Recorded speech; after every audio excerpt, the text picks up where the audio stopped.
Alhamdulillahi Rabbil Alamin.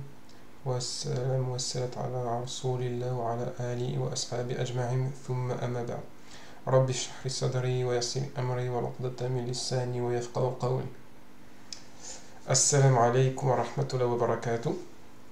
Donc on se retrouve ce soir pour la 23e cours sur les thèmes du Coran. On a pas mal avancé, alhamdulillah. Et on est toujours du coup dans la foi dans les anges. La foi dans les anges. Et on va parler dans un premier lieu de comment le prophète sallam, c'était quoi sa relation avec Jibril. Alors déjà il faut savoir qu'il y a des hadiths où il le décrit comme son wali, dans le sens comme un ami, un protecteur, un ami protecteur. Il y a aussi un hadith où il a dit que Allah lui a donné 2 wazirs parmi les cieux et 2 wazirs parmi les habitants de la terre. Donc wazir, on pourrait traduire ça par ministre, mais bon, c'est un peu compliqué, c'est pas la traduction exacte, mais c'est pas le plus important. Donc les 2 wazirs des cieux, ce serait Mikaïl et Jibril et Mikaïl plutôt. Et sur la terre, ça serait Abu Bakr et Omar, ces 2 compagnons, qu'Allah les agrée. Donc maintenant, on va voir quand est-ce que le prophète salam a rencontré pour la première fois Jibril. Il l'a rencontré la première fois quand il était enfant. Donc on a un hadith à propos de ça. Anas ibn Malik relate, qui était enfant à l'époque. Donc ça se passe après que le prophète salam soit complètement orphelin. Il a perdu sa mère et son père.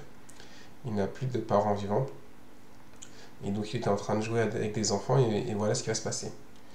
Jibril alayhi salam est venu au messager d'Allah sallallahu alayhi wa sallam alors qu'il jouait avec des enfants. Il le prit, il l'attrape, il l'allonge sur le dos, il lui ouvre la poitrine, ôte son cœur et en sortit un morceau de chair, puis il dit « Ceci est la part de Satan te concernant » et il retire le morceau qui était dans le cœur du prophète sallam.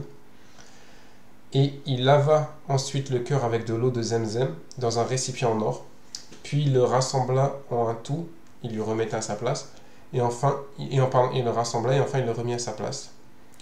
Les enfants s'empressèrent d'aller chez sa mère de lait, c'est-à-dire sa nourrice, et lui dirent « Certes, Mohammed est mort. » Parce qu'eux, ils ont vu quoi? Ils ont vu un homme prendre Mohammed et lui ouvrir le cœur. Donc pour eux, ils pensaient que Mohammed était mort. Alors les adultes se dirigèrent tous vers lui. Sa couleur avait changé. Il y a certains cardiologues qui disent que la couleur du prophète sallam avait changé parce que bien sûr quand on lui retire son cœur, la circulation du sang s'arrête et il serait devenu bleu. Anas a dit, certes je voyais la trace de cette cicatrice sur son torse, comme s'il avait une trace de chirurgie. Donc ça c'est la première rencontre entre le prophète salam et Jibril, et elle était assez traumatisante. Vous vous rendez compte, vous êtes un enfant, il y a quelqu'un qui arrive, qui vous attrape, qui vous ouvre le cœur et qui repart. Donc ça c'était un traumatisme, surtout qu'il n'a pas eu d'explication. Il aura l'explication bien plus tard, mais Jibril à ce moment-là lui a pas expliqué ce qu'il faisait. Et donc c'est quelque chose d'assez terrifiant pour lui.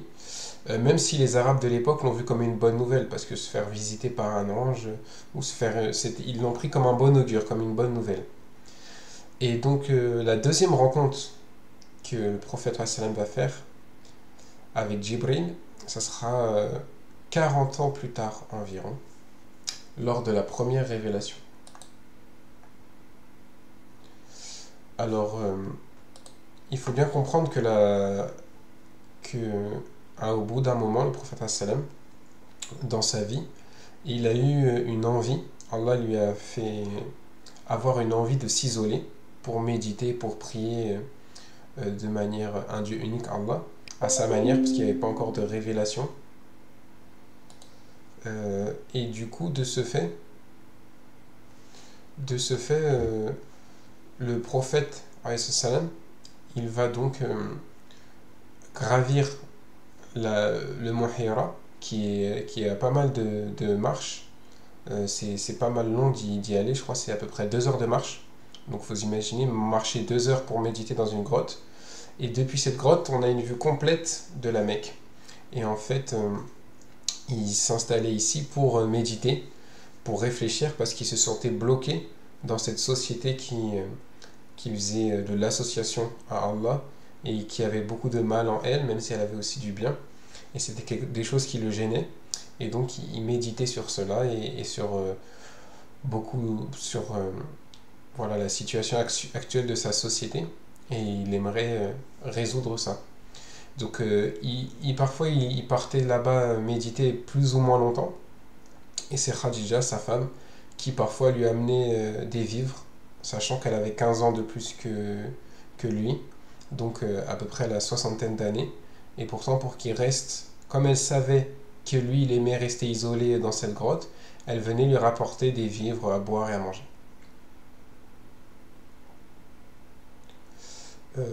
Et il n'avait pas de raison de faire ça, il n'était pas en dépression, il était connu, il était maintenant qu'il s'était marié avec Khadija, il était riche, il était respecté par son peuple.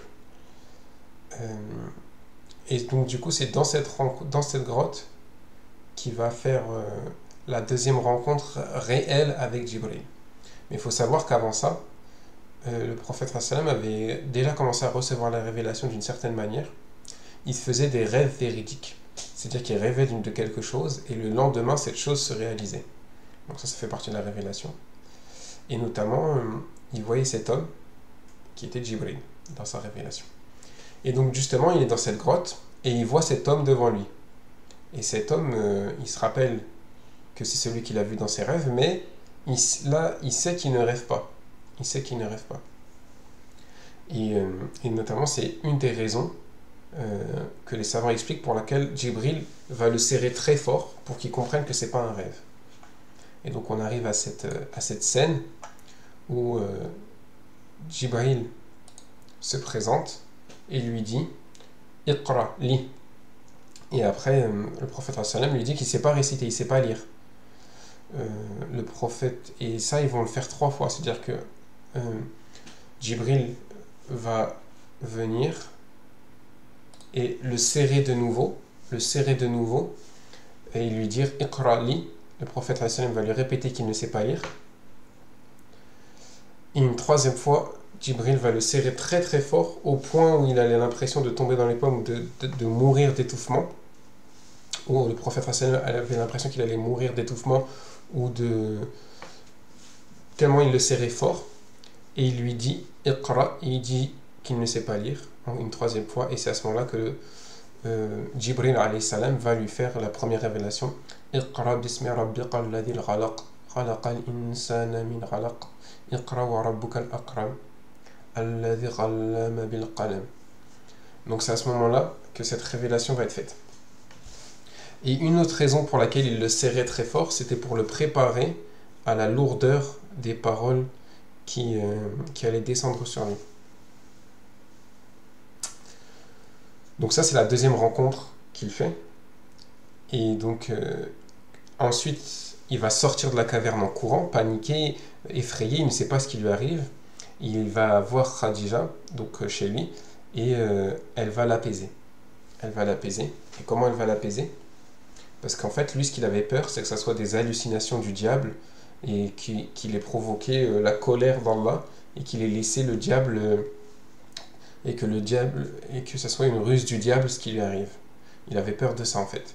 Et donc comment Khadija va le calmer? Elle va lui dire elle va lui rappeler ses qualités. Elle lui dit Allah ne te fera que du bien, Allah ne va pas te déshonorer, car tu es tes proches, tu soutiens ta famille, tu gagnes honnêtement ta vie, tu maintiens les autres dans la droiture, donc quand les gens font le bien, tu les maintiens et tu les aides dedans, tu donnes asile aux orphelins, tu dis la vérité et tu n'apportes pas tu ne t'appropries pas frauduleusement les dépôts, tu secours ceux qui n'ont rien, tu fais du bien aux pauvres et tu traites tout le monde avec courtoisie. Il est très accueillant, il s'occupe très bien des invités. Donc, comment Khadija le calme? Elle le calme en lui rappelant ses qualités et en lui rappelant qu'un homme comme ça, Allah ne va jamais le permettre de devenir fou, de se faire tromper par le diable.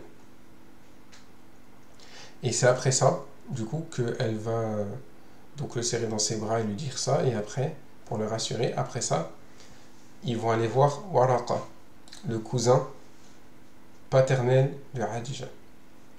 Alors, qui était Waraqa? C'était quelqu'un qui était monothéiste, qui avait étudié la Bible et les Anciens Testaments. Et il s'était converti au christianisme. Et c'était un savant, de ces textes-là. Et donc, le prophète sallam et Khadija vont le voir. Et voilà ce qu'il va se dire. Khadija lui dit: ô mon cousin, écoute ce qu'a à te dire le fils de ton frère. Ô fils de mon frère, que veux-tu? Interrogea Waraqa. Le prophète sallam lui raconta son histoire et ce qu'il avait vu. Et c'est à ce moment-là que Waraqa dit: c'est le Naamous. Le Naamous, on avait dit la dernière fois, c'est celui qui garde un secret, un bon secret. Donc Waraqa, il a tellement étudié les textes saints qu'il a compris direct que ce qui était arrivé au prophète, c'est ce qui arrive au prophète quand l'ange Jibril vient les voir. C'est le Naamous que Dieu a envoyé à Moïse, répliqua Waraqa. Et là, qu'est-ce qu'il lui dit? Il lui dit: quel dommage que je ne sois plus jeune, comme je voudrais vivre lorsque tes compagnons, ceux qui vivent avec toi, te chasseront. Et là, le prophète, il va être choqué. Ils vont dire: quoi, ils vont me chasser? Pourquoi il est choqué? Parce que lui, il n'est connu auprès d'eux que en bien. C'est le véridique, c'est celui qui dit la vérité, c'est celui qui est digne de confiance. Il fait partie d'une noble tribu. Il ne comprend pas pourquoi il va être rejeté. Et donc, ce qu'a compris Waraqa, c'est qu'un prophète, quand il dit la vérité, ça va gêner le système, ça va gêner la société, et il va forcément se faire des ennemis.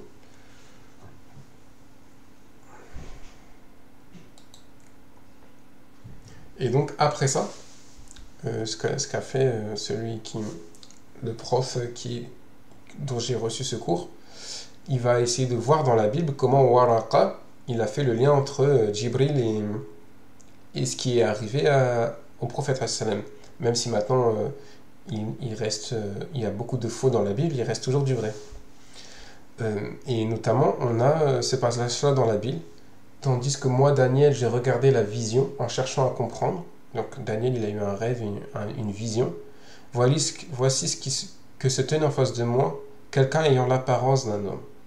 Donc là, en fait, on va comprendre plus tard que c'est Jibril. Et j'entendis la voix de l'homme entre la rive de l'Oulaï. Il cria: Gabriel, fais-lui comprendre la vision. Il s'avança vers le lieu où je me tenais. À son approche, je suis effrayé et j'ai tombé face contre terre. Il me dit: fils d'homme, comprends. Donc là, il lui a pas dit lis, il lui a dit comprends. La vision concerne le temps de la fin. Donc on voit quand même qu'il y a beaucoup de parallèles. Le fait que Jibril vienne sous la forme d'un homme, et le fait qu'il lui ordonne quelque chose, et le fait que le prophète a peur, toutes ces choses reviennent même dans cette histoire de la Bible. Cependant.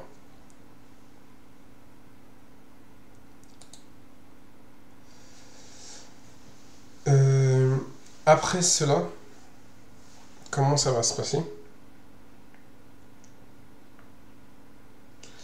Il va y avoir plusieurs événements, bien sûr, qui vont se passer.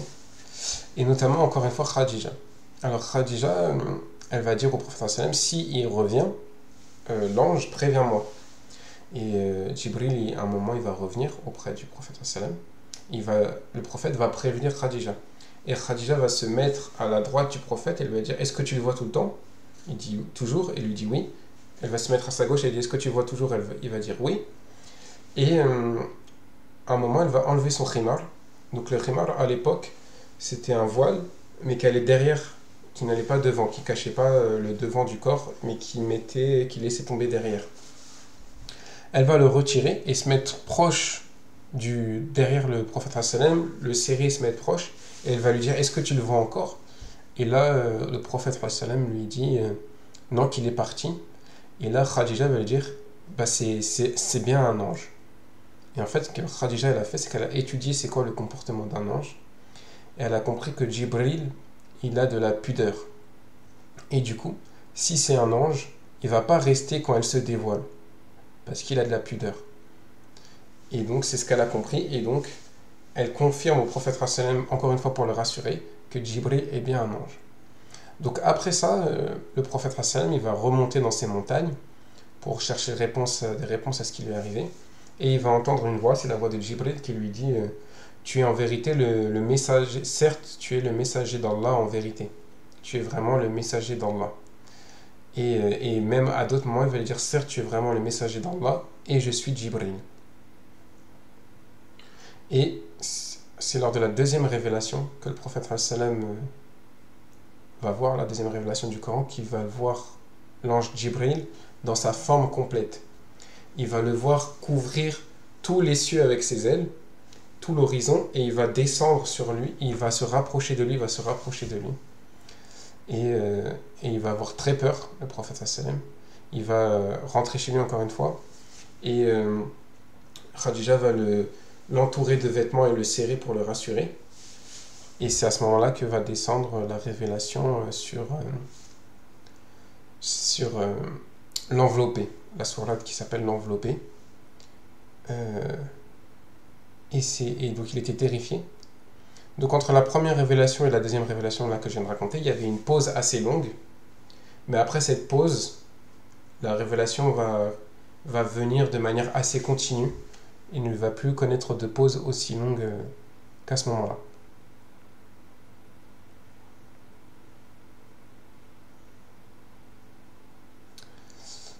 Alors, aussi, il va continuer, malgré ça, il va continuer de voir Jibril dans les rêves. Il va continuer de le voir dans les rêves à plusieurs occasions.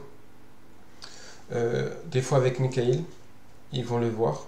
Ils vont lui présenter, par exemple, lui montrer les gens qui auront la récompense dans la tombe et les gens qui auront les punitions dans la tombe, le châtiment de la tombe ou la récompense de la tombe. Il va lui montrer sa maison au paradis. Ils vont lui montrer sa maison au paradis. Et le prophète sallam, il va vouloir rentrer dans sa maison au paradis.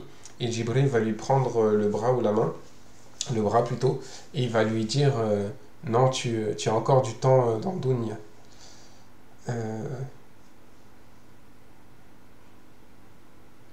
Ou aussi, il va voir la maison de Omar, et il va pas oser y rentrer, parce qu'il avait peur que Omar soit pas content qu'il y soit rentré sans son autorisation.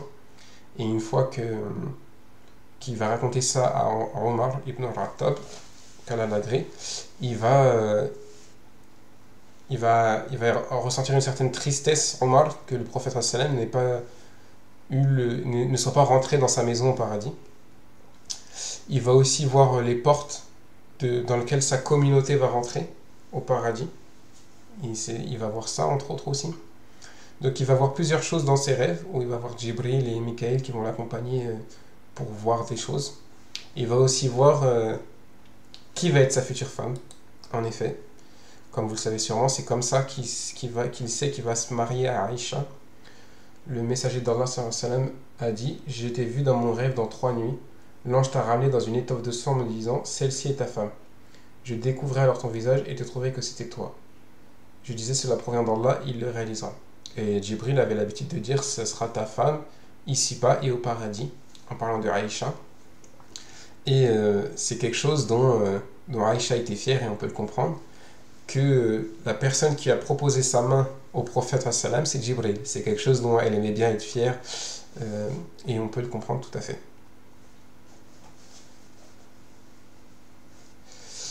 Maintenant, on va parler de la révélation. Comment se passait la révélation?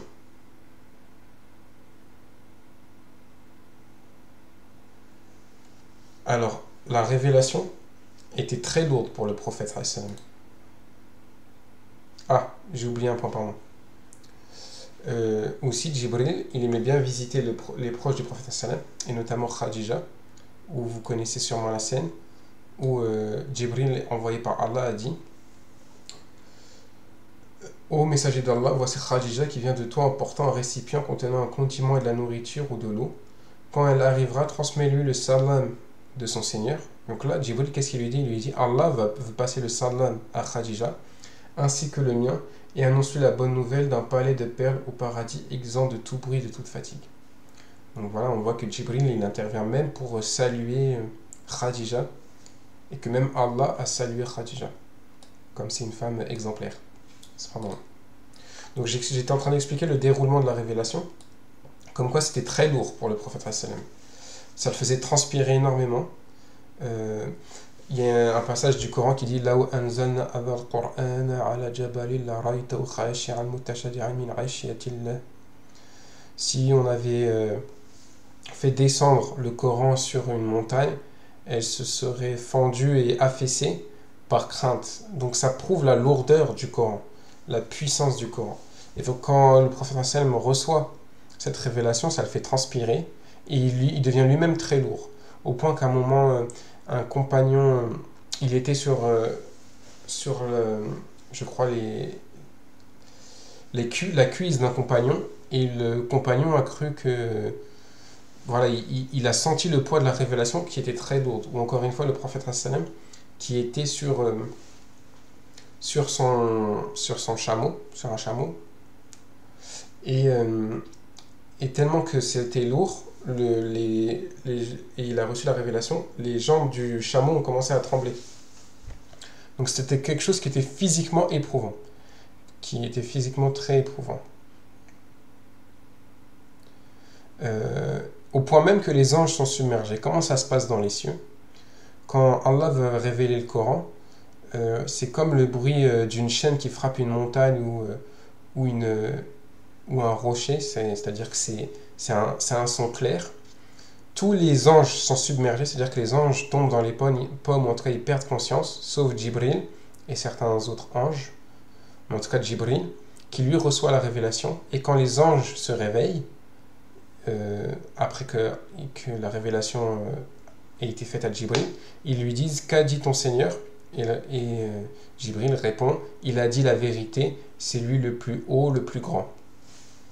Et les anges répètent: c'est lui le plus haut, c'est lui le plus grand. Et parfois, donc Djibril, quand il descend la révélation jusqu'au prophète sallam, il est accompagné par des anges.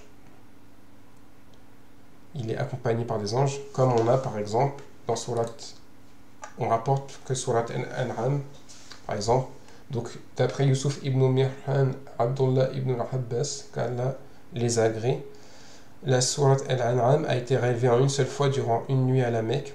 Il y avait autour d'elle 70 000 anges qui faisaient du tasbih. Donc voilà, une sourate qui a été descendue avec 70 000 anges. Donc on se rend bien compte de la force et de comment les anges accompagnent la révélation.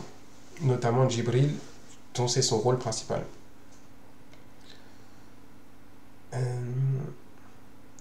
Il faut savoir que les anges aiment beaucoup quand on récite le Coran.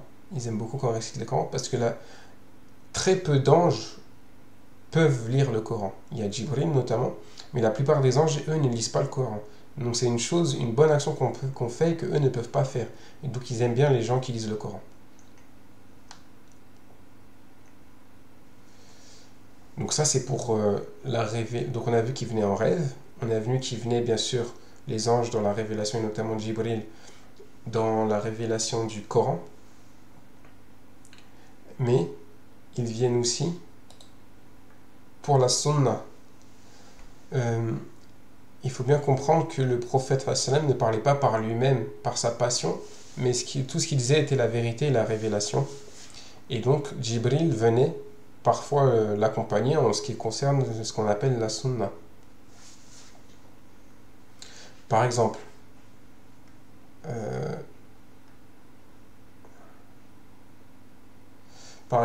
avant la bataille de Badr, les compagnons ont demandé au prophète sallam: est-ce que celui qui a dépensé, qui a tout donné et qui meurt sur le champ de bataille, il va aller au paradis? Le prophète sallam répond bien sûr oui, celui qui meurt en faisant le djihad, il va au paradis.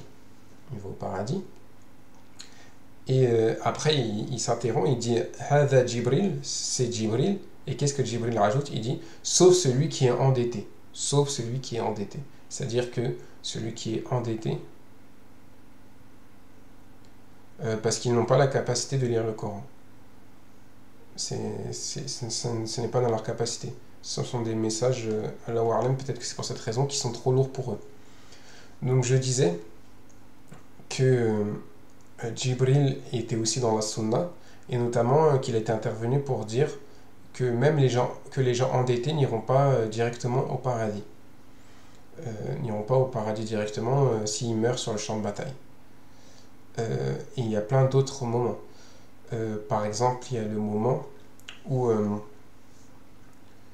le prophète sallam va diriger la prière, il va retirer ses chaussures, et tous les compagnons vont retirer leurs chaussures pendant qu'il prie parce que le prophète l'a fait. Et le prophète sallam, quand il va finir la prière, il va dire pourquoi vous avez retiré vos chaussures. Et les compagnons vont dire on a retiré nos chaussures parce que toi t'as retiré tes chaussures. Et le prophète sallam va donc expliquer que c'est Jibril qui est venu pendant qu'il priait et qui lui expliquait qu'il avait marché sur quelque chose, donc une najasa, une impureté, et donc il a retiré ses chaussures pendant qu'il priait pour pas prier avec une impureté. Donc on voit vraiment que Jibril, il est constamment avec le prophète sallam.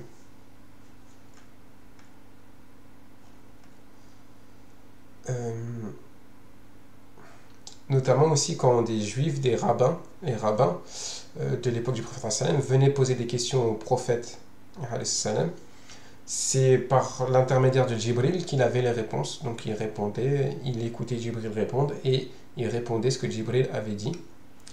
Et comme il avait cette habitude, c'est notamment pour ça que dans Surat Al-Kahf, Allah fait le reproche, dit au prophète sallam de dire qu'il va donner, quand il dit qu'il va faire quelque chose, de dire Inch'Allah. Parce qu'il avait tout le temps l'habitude d'avoir les réponses aux questions directement par Jibril, qu'Allah a dû lui enseigner cela. Et il y a un hadith très important dont on va parler maintenant, que vous connaissez sans doute tous, qui s'appelle le hadith de Jibril. Et c'est, selon beaucoup de savants, le hadith le plus important de tous les hadiths. Quel est ce hadith? Donc il est rapporté par de nombreux compagnons. Un des hadiths, ou même voir la version la plus détaillée est celle de Abu Dharr, où il explique que le prophète sallam, au début, quand il était avec ses compagnons, on ne pouvait pas le distinguer. Il s'habillait pareil que ses compagnons, c'était très dur de le distinguer physiquement, il ressemblait aux compagnons, il ressemblait à un arabe normal de l'époque. Il n'y avait pas vraiment de traits distinctifs. Et justement, notamment, par exemple, sauf dans son comportement, il était au-dessus des autres, mais c'était pas forcément facile de le distinguer. Donc ils ont voulu lui faire une chaise pour qu'il soit, quand on sache que ça soit lui. Il a refusé, il voulait s'asseoir par terre comme les autres. Et donc ils ont décidé de faire un petit tas de terre sur lequel il va s'asseoir, comme ça il serait un peu au-dessus des autres, et comme ça les gens qui viennent le visiter savent que c'est lui le prophète. Alors ce hadith, c'est un jour où les compagnons étaient assis, donc ils étaient assis, en fait ils attendaient que des gens viennent poser des questions au prophète pour bénéficier de la réponse que le prophète allait apporter. Voilà qu'un homme se présenta dont les vêtements étaient très blancs et les cheveux très noirs. Donc là, pour l'instant, il a une belle apparence, mais une apparence d'un arabe classique. Dont les vêtements étaient très blancs et les cheveux très noirs. Rien en lui indiquait qu'il était en voyage et nul parmi nous le connaissait. Donc là, déjà, c'était assez intriguant parce que cette personne-là, elle n'avait aucun signe de voyage et pourtant, personne ne le connaissait. C'est-à-dire qu'il n'habitait pas dans la ville et il n'avait aucun signe de voyage. Donc c'était assez surprenant. Il s'avança pour venir s'asseoir face au prophète, appuyant ses genoux contre les siens et posant les paumes de ses mains sur ses cuisses. Donc il est vraiment tout proche du prophète. Et avant de se rapprocher, il a demandé au prophète dans la version d'Abu Dharr. Et donc les compagnons comprennent qu'il a une bonne manière, que c'est une bonne personne. Et à ce moment-là, cette personne va interroger le prophète. Il lui dit, parle-moi de l'islam, qu'est-ce que c'est l'islam? C'est à ce moment-là que le prophète va lui parler des 5 piliers de l'islam, faire attester qu'Allah est le seul digne d'adorer, que le prophète est son messager,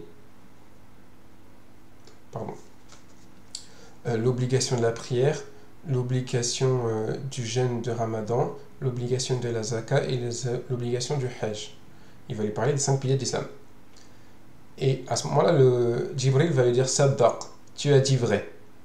Et là, les compagnons, ils sont intrigués. Parce que normalement, quand on pose la question, on ne dit pas aussi que tu as raison. Quand on pose la question, c'est que tu ne connais pas la réponse. Mais là, il dit c'est vrai. Et en plus, à qui il dit ça? Il dit au prophète sallam. Donc, ils ont vu ça comme un comportement assez atypique. Après, il va demander qu'est-ce que la foi, elle iman. Elle iman, donc là, ça va être les 6 piliers de la foi. Elle iman, c'est croire en Allah. Je vais peut-être pas dire dans l'ordre. En Allah, aux anges, aux livres, aux messagers, au jour du jugement, al-akhira, au jour d'après, enfin pas au jour du jugement, à la vie d'après, et au destin qui soit bon et mauvais. Donc Allah, les anges, livres, prophètes, la vie de l'au-delà et le destin qui soit bon et mauvais. Après il y a l'ihsan, donc là quand le prophète va lui répondre c'est les 6 piliers de la foi, encore une fois la personne va lui dire Saddaq, tu as dit vrai. Après cela, qu'est-ce qui va se passer? Il va lui dire qu'est-ce que c'est l'ihsan. Le prophète va lui dire l'ihsan, l'excellence, c'est adorer Allah comme si tu le voyais, et même si tu ne le vois pas, tu sais que lui il te voit. Et donc, encore une fois, il va lui dire Saddaq, tu as dit vrai. Donc là, vous avez bien compris que c'est l'ange Jibril qui lui demande, qui lui pose ces questions. Et après, il va lui dire quand l'heure va arriver. Quand l'heure va arriver, le jour du jugement va arriver. Et ça, il faut savoir que c'est une des questions les plus beaucoup posées, que ce soit par l'ennemi de l'islam ou même parfois par les musulmans. Et le prophète va essayer de toujours répondre à cette question de manière à apporter quelque chose à celui qui la pose. Par exemple, il va lui dire, il répond parfois à des compagnons, qu'est-ce que tu as préparé pour l'heure? Tu demandes quand ça arrive, mais qu'est-ce que tu as préparé pour l'heure? Ou qu'est-ce que tu as avancé pour ce moment-là? Ou encore une fois, il lui rappelle que il peut rappeler parfois à la personne qui demande que le jour du jugement, pour lui, ça sera la mort. C'est-à-dire que à force de penser au jour du jugement, certains oublient que la mort, c'est la fin pour chaque être humain. Et c'est pas forcément le jour du jugement. Et donc, du coup, quand le prophète quand l'homme lui demande quand va arriver l'heure, le prophète est un peu silencieux, il baisse un peu la tête et il lui dit, Jibril, donc vous avez compris, c'est Jibril lui repose la question, et le prophète ne répond pas, et après Jibril lui repose une troisième fois la question, et le prophète lui répond, celui qui pose la question et celui qui répond à la question ne connaissent pas la réponse à cette question. Si je fais une traduction, ça veut dire que il dit je ne sais pas quand est l'heure. Ok. Après ça, l'homme part et disparaît assez vite, c'est-à-dire que les gens ne savent pas où il est parti. Les gens le cherchent et tout ça, mais ils ne savent pas où il est parti. Et le prophète va demander à ses compagnons, vous savez qui c'était? Ils vont lui dire non. Et le prophète va leur dire, c'était Jibril qui est venu vous enseigner votre religion. Et pourquoi Jibril l'a fait de cette manière? Parce qu'il savait que les compagnons étaient très attentifs quand on posait des questions au prophète. Ils aimaient beaucoup ça, et comme ils aimaient beaucoup ça, c'était une bonne manière de leur apprendre leur religion, donc les 5 piliers de la foi, les 5 piliers de l'islam, les 6 piliers de la foi, qu'est-ce que c'est l'ihsan, et le fait de savoir que personne ne connaît l'heure à part Allah. Et donc, voilà comment Jibril intervient même en dehors de la révélation du Coran pour ce qu'on appelle la sunna.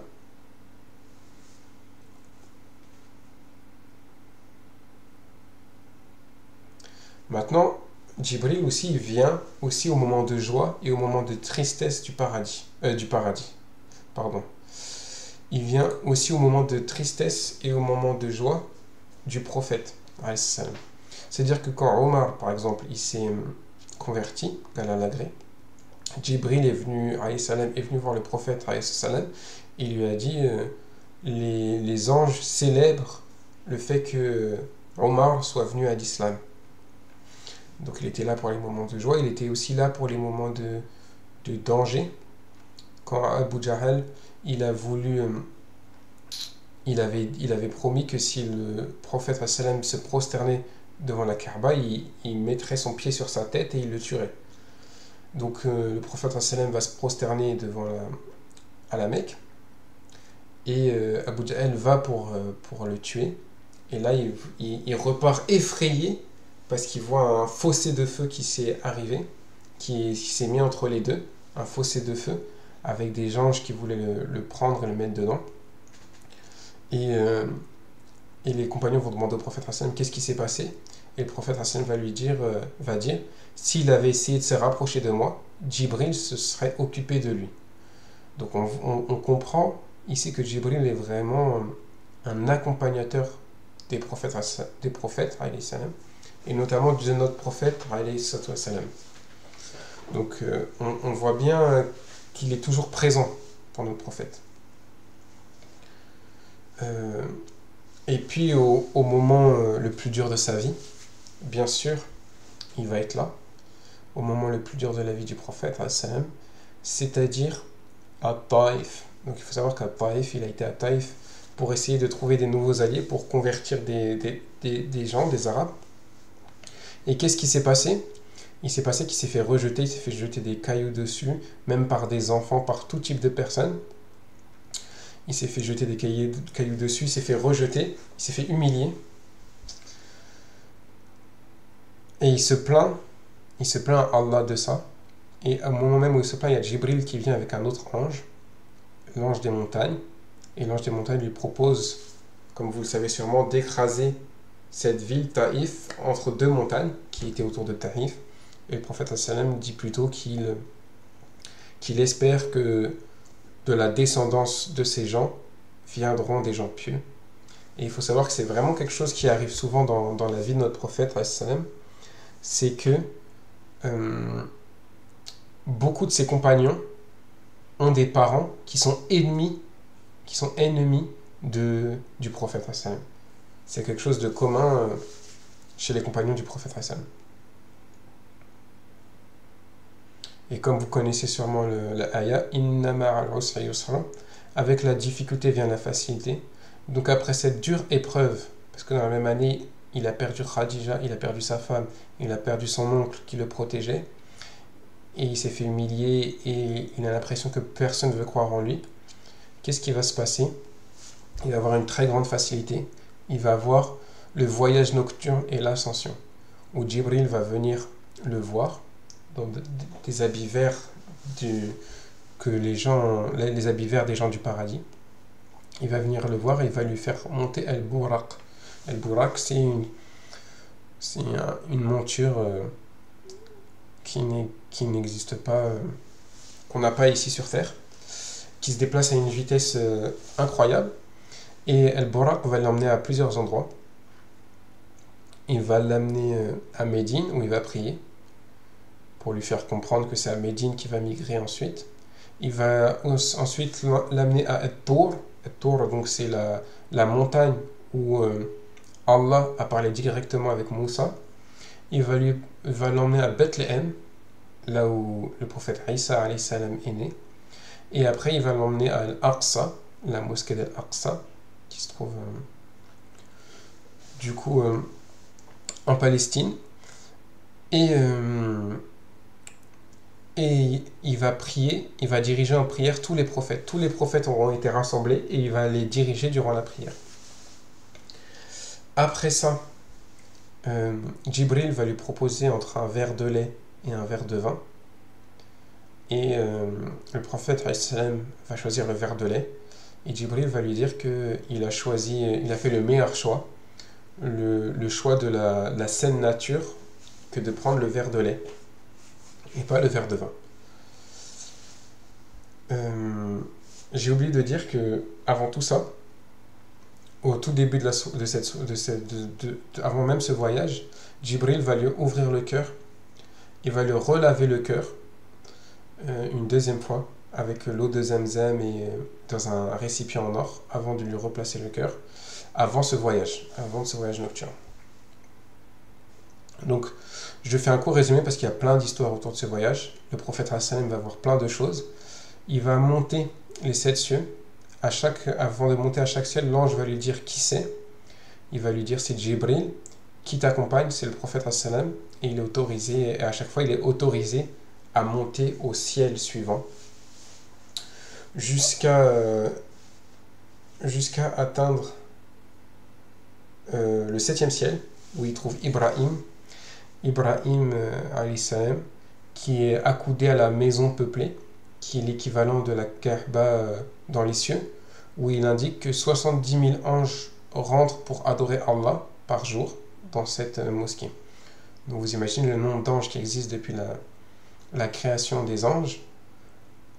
70 000 anges par jour qui adorent Allah dans ce lieu. Ça fait un nombre d'anges incroyable, exponentiel. Et après, il va atteindre Sidrat al-Muntaha. Donc c'est la limite. C'est la limite entre les cieux et pour rencontrer Allah. Et c'est une limite que l'ange Jibril ne peut pas dépasser. Et c'est à ce moment-là que le prophète ﷺ va voir pour la deuxième fois Jibril sous sa forme complète. Mais cette fois, il va le voir d'au-dessus de lui. Parce que le prophète ﷺ a eu l'autorisation, lui, de continuer, alors que Jibril, lui, ne peut pas passer. Et donc le prophète va décrire qu'il va voir Jibril dans sa forme complète, complètement prosterné devant Allah. Comme s'il était complètement prosterné devant Allah. Et donc c'est à ce moment-là notamment qu'il va recevoir la révélation des 5 prières, comme vous le savez. Mais là on est surtout sur les anges, donc on ne va pas trop s'attarder là-dessus. Et donc là c'est la deuxième fois, comme je disais, qu'il va redescendre, qu'il va voir Jibril dans sa forme complète. Et après cela, il va redescendre. Et encore une fois, il va recevoir une bonne nouvelle. Quelle bonne nouvelle? Il va voir des prophètes suivis par leur peuple. Chaque prophète suivi par leur peuple. Et il va voir une foule immense, un peuple immense. Il va demander à Jibril, heureux, est-ce que c'est mon peuple? Et Jibril va lui répondre, non, ça c'est le peuple de Moussa, alayhi salam. Et Jibril va lui montrer un peuple encore plus grand. Il va lui dire, ça c'est ta communauté. Et donc toutes ces choses qui rassurent, qui raffermissent le cœur du prophète ﷺ. Et donc le jour d'après, comme il a reçu l'obligation de prier, c'est Jibril qui va lui montrer comment prier. Donc c'est Jibril qui va diriger le prophète ﷺ durant la prière, au début au début du temps. Donc pour le premier jour, au début du temps. Donc Jibril va venir au début de Dhuhr, au début de Asr, au début de Maghrib, au début de Aïcha, au début de Fajr. Et il va diriger la prière pour le prophète ﷺ. Il faut bien comprendre que les musulmans priaient déjà avant ça, mais là on parle des 5 prières obligatoires. Et le lendemain, Jibril va revenir à la fin des temps de prière, pour que le prophète ﷺ sache quand sont le début et la fin des temps de prière, et il va prier encore une fois avec le prophète ﷺ. Et donc, on comprend ici que Jibril accompagne vraiment tout le temps le prophète ﷺ, et que ce n'est pas qu'une question de révélation du Coran, et que c'est bien plus que ça. Donc maintenant, on peut se demander, est-ce que nous on évoque, ou est-ce qu'on peut évoquer Jibril dans la prière? Est-ce qu'il y a des moments en tout cas où le prophète ﷺ évoquait Jibril dans la prière? Alors on a ce hadith, Abu Salma ibn Abdi ar-Rahman ibn Auf alat, j'ai questionné Aïcha, la mère des croyants, qu'Allah l'agrée, concernant ce que disait le prophète ﷺ pour débuter la prière lorsqu'il priait la nuit. Elle dit, lorsqu'il priait la nuit, il débutait sa prière en disant, ô Allah, Seigneur de Jibril, Mikaïl, Israfil, créateur des cieux et de la terre, connaisseur de l'invisible et du visible, c'est toi qui jureras entre tes créatures au sujet de leur divergence.